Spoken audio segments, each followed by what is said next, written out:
My son exposed my wife's betrayal. What happened next shocked her. Reddit cheating stories. I never thought betrayal could come from the person I shared my life, my home, and my dreams with. But nothing, absolutely nothing, prepared me for the day my own son became the one to open my eyes to a truth I refused to see. It all started on a seemingly ordinary Saturday morning. My wife, Emily, told me she was going out to brunch with her friend from work, a woman named Claire. I didn't think much of it. After 15 years of marriage, I trusted her completely. I stayed home with our 14-year-old son, Adam, playing video games and doing some house chores. Life felt normal, peaceful even. But little did I know, that peace was about to shatter. Later that afternoon, Adam came into my office, looking uncomfortable. He hesitated before speaking, his hands fidgeting. "Dad, can I show you something?" he asked quietly. I turned in my chair, a little confused. "Of course, buddy. What's up?" He handed me his phone. On the screen was a picture he had taken earlier that day, Emily, my wife, sitting in a restaurant. But it wasn't with Claire. It was with another man. Their hands were locked together across the table, their faces close, smiling the kind of smile I hadn't seen from her in months. My heart sank. "Adam," I whispered, my throat dry, where did you see this?" "She didn't see me," he said nervously. "I went out with some friends and saw Mom at the cafe downtown. I thought maybe I was wrong at first, but then I saw her kiss him, Dad. I didn't know what to do, but you deserve to know." At that moment, I felt a mix of pain and rage I can't even describe. My son, my innocent boy, had witnessed something no child should ever have to see. I hugged him tightly, trying to steady my voice.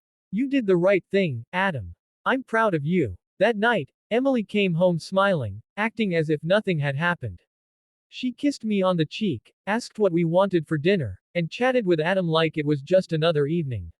I watched her closely, my heart pounding with every word she said. I didn't confront her immediately. I wanted the truth, not just suspicions.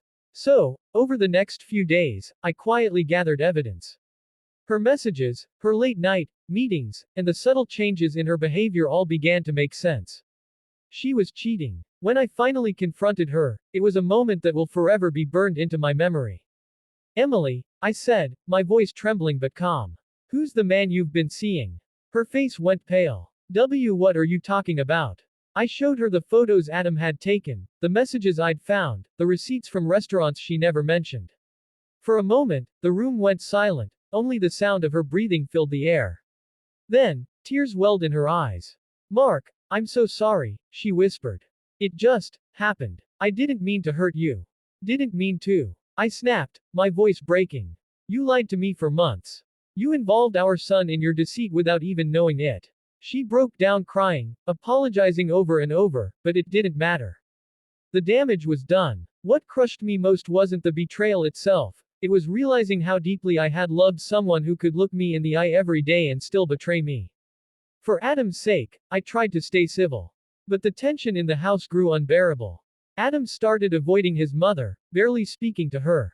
He told me one night, "Dad, I can't even look at her the same way anymore. She broke our family." That hit me hard. As a father, all I wanted was to protect my son from pain, but now he was living through the kind of heartbreak most adults can't even handle. Eventually, Emily moved out. The divorce was painful but necessary. She tried to repair things with Adam, but he wanted nothing to do with her. She'd call and visit, but he would stay in his room, silent, cold, distant. Months passed. Slowly, Adam and I began to rebuild our lives. I focused on being the best father I could be, attending his soccer games, helping with homework, and spending weekends hiking and talking. It was through those moments I realized something important. Betrayal can break your heart, but it can also build your strength. Then one day, something unexpected happened. Emily showed up at our door, tears streaming down her face. She had been in therapy, she said, trying to understand why she had thrown everything away. She begged for forgiveness, not to rekindle our marriage, but to heal the bond with her son. I looked at Adam, waiting for his reaction. After a long silence, he said quietly, "Mom, I forgive you. But things can't be the same again." It was the first time in months I saw a glimmer of peace in his eyes. Emily broke down sobbing, thanking him over and over. I realized then that forgiveness doesn't mean forgetting, it means freeing yourself from the chains of bitterness. As time went on, we all began to heal, each in our own way. Adam's courage taught me that sometimes, truth comes from the most unexpected places, and even when that truth hurts, it's what sets you free. I'll never forget the day my son exposed my wife's betrayal. It was the day my world fell apart, but it was also the day I learned what true strength and love really mean. And to this day, I tell people, sometimes the hardest truths are the ones that save us. Because betrayal may destroy trust, but it can also reveal who truly stands by your side when the world collapses.